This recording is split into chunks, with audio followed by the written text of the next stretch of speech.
ಪ್ರಧಾನರಿಂದ ಪ್ರಧಾನಿಯವರೆಗೆ ಹಬ್ಬಿತು ಹೋರಾಟ. ದೆಹಲಿಯಲ್ಲಿ ಜಿರಳೆ ಕ್ರಾಂತಿ.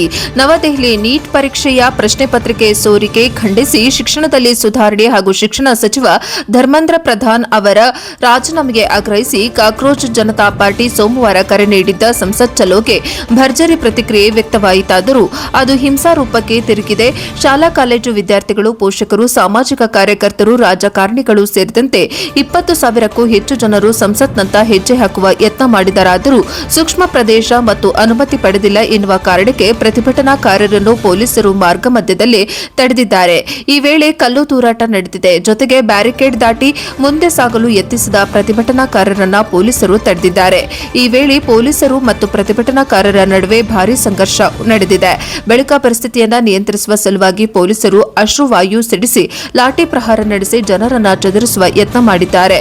ಈ ವೇಳೆ 50ಕ್ಕೂ ಹೆಚ್ಚು ಪೊಲೀಸರು ಮತ್ತು ಪ್ರತಿಭಟನಾಕಾರರಿಗೆ ಗಾಯಾಳುಗಳಾಗಿದ್ದು, ಪ್ರಕರಣ ಸಂಬಂಧ 100ಕ್ಕೂ ಹೆಚ್ಚು ಜನರನ್ನ ಪೊಲೀಸರು ವಶಕ್ಕೆ ಪಡೆದಿದ್ದಾರೆ.